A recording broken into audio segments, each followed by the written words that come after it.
What is up, guys? Ted Fizzman here, bringing you another exciting Black and White 2 Wi-Fi battle. And my screen tilted, but yeah, this is a Yu-Yu game that I hit on my good buddy Red Shiner 23, and you know, we got stuff, we got more stuff, and a lot of other stuff. So this team looks pretty threatening with Scrafty, Suicune, Main Chow, Bronzong's always a pain in the butt for me. Then I'm trying out some new stuff like Scarf Rotom Heat, Specs Kingdra, Defensive Rhyperior, all sorts of fun stuff. So, but I'll stop rambling and we'll get right into the battle. How about that? So, but basically, you know, matching up against the rest of his Pokemon, I thought that especially since he had no ground types, I thought that Rotom would be probably my best lead, as he's going to lead off with the Bronzong.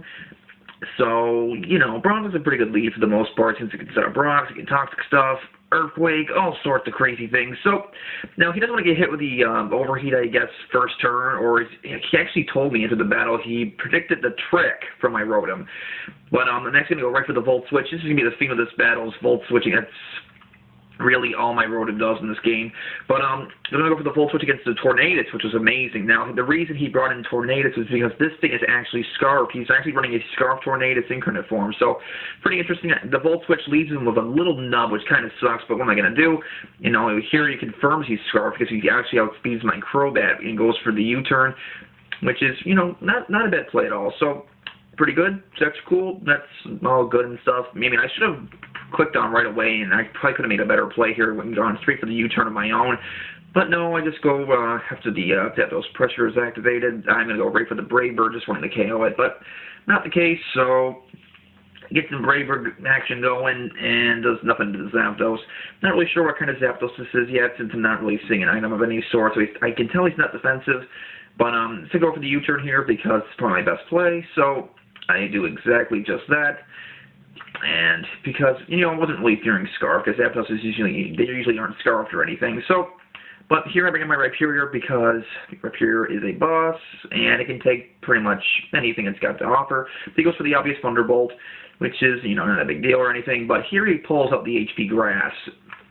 You know, the hidden power, which you know, this is a defensive Rhyperior, so it could have been Ice, could have been Grass, and I can tell right from the damage it's Grass. But here's the thing, I live it actually decently well, and I don't see an item, so my guess he's an Expert Belt set as I get up my rocks, but that is definitely Expert Belt damage, I have to assume. So luckily for me, I do get up my Stealth Rocks, which is great. That's going to be, you know, that Zapdos is going to have a little bit more trouble coming in now, but now I predict his Bronzong switch in, which is exactly why I'm going to double switch here, and I believe I go right back out into my Rotom Heat, because Rotom Heat, you know, can threaten this Bronzong with either a Stab Overheat or Trick in the Scarf, which is great. Now, the thing about my Rotom, it's actually a modest Scarf. It's not timid. It's modest. So I can outspeed some stuff, and I can outspeed some other Scarfers, but hey, I love the extra power that Rotom Heat has being modest. It just gives it so much more potential, in my opinion, but that's just me, but he makes a good play here. Sacks his Tornadus to the rocks. That way you can see what movement I lock myself into. I'm going to go for the Volt Switch because that's what Rotom does. And he's going to bring out his Bronzong again. So, you know, now I'm pretty much, you know, anticipating the Stealth Rocks to come around. So, you know, why not get off some extra damage? Because Volt Switch is Volt Switch, and it does damage. So, now, unfortunately for him, I actually pull out a crit here, which in the long run, I guess, didn't matter too much. I mean, it might have a little bit because Bronzong has no, you know, reliable recovery or anything other than leftovers. But, you know, here I bring out my Kingdra because it's Specs, and nothing on his team wants to take a Specs hit, to be honest. So, you know, I'm going to threaten him with a nasty Specs Hydro Pump, and that's exactly what I'm going to go for. Now, from that Volt Switch crit, I am not exactly sure. I forgot to run a calc on the Hydro, or on the Hydro Pump to see how much it would do. I assume it would do over half, but I'm not 100% sure on that. But the Specs Hydro Pump cleanly takes out that Bronzong, which is great. So that's down, and now he brings out a pretty big defensive threat in the form of his Suicune. Don't know what kind of set it is. I don't know if it's Calm Mind. I don't know if it's, you know, just standard defensive. But in all cases, probably my best switch into the Suicune would be my Blastoise because it can take anything it has to offer. I can probably get off a free spin. But it turns out he predicts that pretty nicely. Goes for the Roar. Not too big of a deal, but unfortunately for me, he brings out my Rhyperior of the Roar, which kind of sucks. I could have let that out to be, you know, switch fodder or something, but I really don't want anything on my team taking a Scald or risking a burn. I mean, Kingdra and Blasters, you can both comfortably take a Scald, but Rhyperior's done its job, and I really don't need for anything else. So I just decide, you know what, I'm going to sack it because I can. So it's going to eat a Scald, and down goes my Rhyperior. But as I said, those rocks up are a huge deal. He doesn't have a spinner, so those are here to stay, which is, amazing. Gets a useless crit on me, which is fine. And, yeah, stuff and stuff. So, it's going to pretty much be back to full health thanks to the lefties, which isn't too big of a deal because, I've got stuff to semi-check it. I mean, I really have nothing that can OHKO this, but I can gradually wear it down.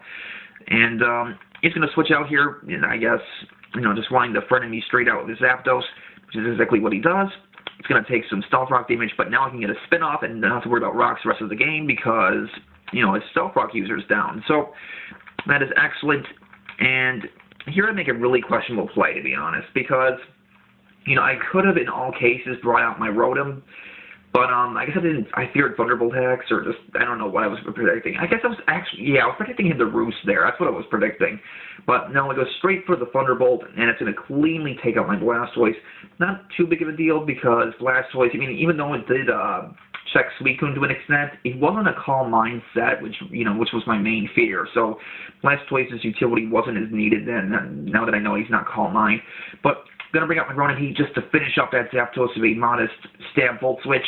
Down it goes, which is great. Not have to worry about that big threat anymore. As he's going to get Switch Initiative because I killed him with Volt Switch. But I'm just going to bring out my Crobat because Crobat's a pretty good, Pokemon to bring out, and it's going to get some Black Sludge recovery upon switching, which is great. And he's going to actually bring out a Suicune again. Now, what I feared here was the Scald because, he could predict my taunt, and I don't want him to taunt, or I don't want to get burned by his Scald because Crobat fares up against his two fighting types amazingly well. So, I'm going to go straight for that U-turn. I wanted to fear the Scald or anything, because I could have taunted him, preventing him from resting or something, but definitely did not want to stay and eat a Scald and potentially face a burn. So, I'm going to go right into my Kingdra to eat that Scald, which is, I predict correctly, which is great. That Scald's going to do next to nothing to my Kingdra because I quad resist it. And I can go wreck some train from there. Now, here what I could have done was gone, because since I do have Dragon Pulse, I could have gone for Dragon Pulse, and I think that is a free-hit KO. But no, I go straight for the Draco Meteor, which I guess isn't too big of a deal, but the fact is it leaves him with, a comfortable amount of HP. And he makes an excellent play, goes straight for that rest, and it's going to get all that HP back, which kind of stinks, so now my Kingdra is kind of just left in here to screw around and do nothing. So, Kingdra's next to useless in here now, so after the HP bar slowly goes all the way up, I'm going to be forced to switch because I can't do anything, which stinks, but hey, I'm going to switch out. I believe I go back into, no, yes, right, I go back into Rotom. I just watched this back so I can remember all the plays. I apologize, but, now I can front this thing out with a Volt Switch. And, I knew I could take a Scald, so I wasn't too scared if he had Sleep Talk. Unfortunately, he pulls the rest of the Sleep Talk, which sucks. Sorry about that. But, he's going to withdraw here, go into his Scrafty, I believe. Yep. Now comes the Scrafty, which is a pretty big threat if it's Bulk Up. I always struggle against Bulk Up Scrafty because they're a pain in the butt. But, that's all my Rotom is doing is just Volt Switching away. Boom, for the Volt Switch. And I believe I go into my Crobat here, if I'm not mistaken. And yes, I do. Crobat now plays a humongous role against all three of his remaining Pokemon because I can front and all taunt, I can Brave Bird, I can do pretty much whatever I want here.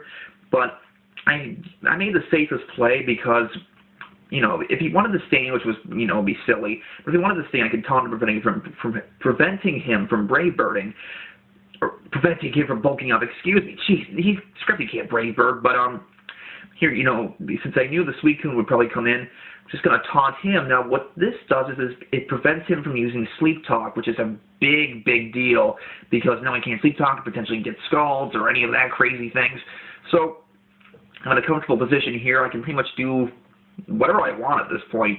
So, for the U-turn, I believe I go right back into my Rotom because it does, for them, it can deliver the most amount of damage to him because it's getting, the super effective stab.